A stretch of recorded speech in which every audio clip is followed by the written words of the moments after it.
اب دیکھو ایک طرف قرآن کہہ رہا ہے کہ کافروں کی مستیوں کو دیکھ کے متاثر مت ہو، لا یغررک تقلب الذین کفروا فی البلاد، کافر جو زمین میں عیش کر رہے ہیں ان سے متاثر نہ ہو۔ دوسری طرف اللہ کہتا ہے میں نافرمانوں کو تنگ زندگی دوں گا۔ اے اللہ ادھر تو کہہ رہا ہے ان کی عیاشی والی زندگی ہے، ادھر تو کہہ رہا ہے تنگ زندگی ہے، تو یہ بات ہماری سمجھ میں نہیں آ رہی۔ یہ ایسے ہی ہو گیا، آپ نے کہا یار اس کی عیاشی دیکھ کے متاثر نہیں ہونا، بہت عیاش آدمی ہے، بڑے مزے کر رہا ہے، پھر آپ کل کہہ رہے ہیں یار بیچارہ بہت تنگ زندگی میں ہے، تو آپ کہو گے کل تو آپ کہہ رہے تھے کہ موجیں ہی موجیں ہیں، آج کہہ رہے ہو کہ آپ اس کی زندگی کیا ہے، تنگ۔ تو قرآن ایک ہی جگہ پہ یہ باتیں کر رہا ہوتا ہے کہ ان کی میں عیاشی ہے، دوسری طرف کیا کہہ رہا ہوتا ہے کہ جو نافرمانی کرے گا تنگ زندگی دوں گا۔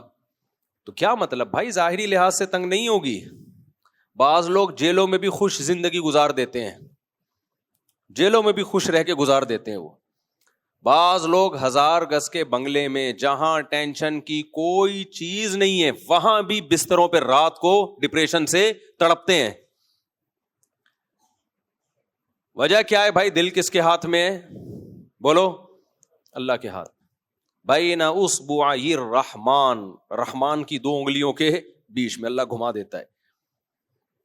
تو ہمارے حضرت مفتی رشید احمد صاحب رحمہ اللہ تعالی اس پہ بہت زور لگایا کرتے تھے کہ خدا کی نافرمانی کر کے کوئی خوش رہ ہی نہیں سکتا، یہ ہو نہیں سکتا کہ خدا کو ناراض رکھو اور پھر آپ خوش بھی ہو، اللہ نہیں پنپنے دے گا آپ کو۔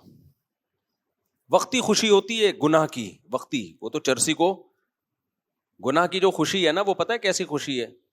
جیسے ہیروئن جی کو ہیروئن ملے تو کتنا خوش ہوتا ہے کہ نہیں ہوتا؟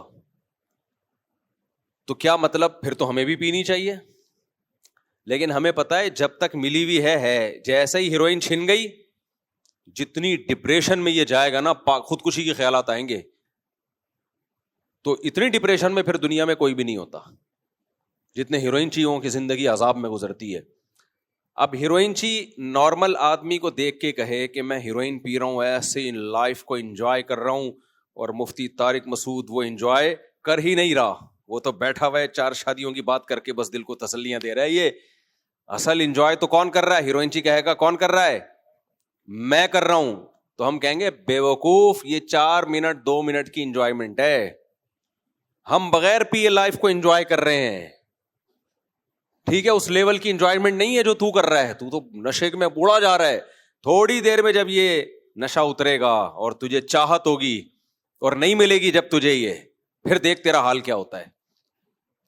ہمیں تو ملے ٹھیک ہے، نہیں ملے تو بھی برابر پینی نہیں ہے۔ کیا خیال ہے بھائی؟ تو ہر گناہ میں ایک لذت ہے وقتی عارضی، بس۔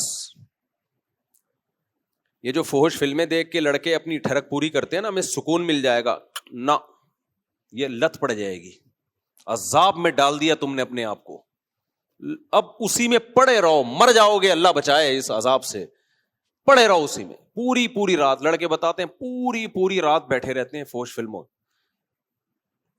کتنا ٹائم برباد، پھر پوستیوں کی طرح پڑے ہوئے سوتے رہتے ہیں، کتنا وقت برباد، پھر یہ ٹھڑک ختم نہیں ہوتی، پھر دوبارہ۔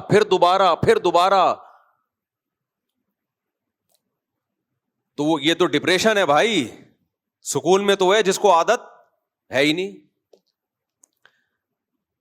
تو جس ٹھرکی کو فحش فلموں میں یا زنا میں جو لذت ملتی ہے نا، جو ان چیزوں سے بچتا ہے، وہ تمام تر لذتیں اللہ اس کو بیوی میں دے دیتے ہیں، وہ تمام تر لذتیں اللہ اس کو کہاں دے دیتے ہیں؟ حلال میں، کیونکہ اس کی نظریں دائیں بائیں ہیں ہی نہیں، اس کو اپنی بیوی چاہے وہ بدصورت ہی کیوں نہ ہو۔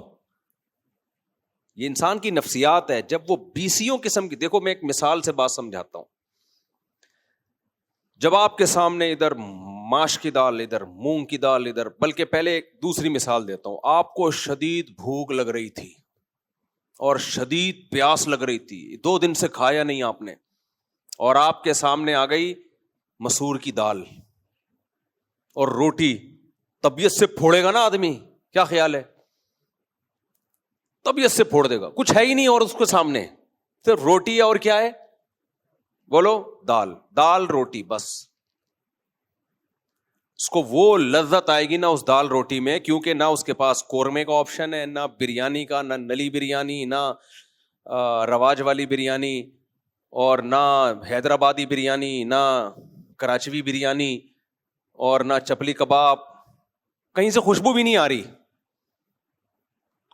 تو اس کے پاس سامنے ہے کیا, صرف اور صرف دال. پھوڑ دے گا وہ. ہم نے دیکھا غریب لوگوں کو جب بھوک سے نڈھال ہوتے ہیں ایسا طبیعت سے کھاتے ہیں. ہمارے نا اوپر والے گھر میں ایک دفعہ بلی, کوئی مزدور نے کام کیا تو بلی بھی اوپر چلی گئی اسی کی سیڑھیوں سے. اب مزدور کو پتا نہیں چلا, وہ اتر گیا, سیڑھیاں لے گیا, بلی اوپر ہی رہ گئی. اب بلی کا بچہ تھا وہ, اس کو نیچے آنے کا, تھوڑا سا بڑا بچہ تھا, نیچے آنے کا راستہ ہی نہیں, ہمیں پتہ ہی نہیں. ہم محسوس کر رہے ہیں مسلسل میاؤں میاؤں میاؤں کی آوازیں آتی ہیں, پتہ نہیں کہاں سے آتی ہیں. میں نے کہا یار یہ چھت پہ دیکھنا چاہیے, سیڑھیاں منگوائی, چھت پہ چڑھ کے دیکھا بلی کا بچہ 2 دن سے بھوکا یا 3 دن سے بھوکا.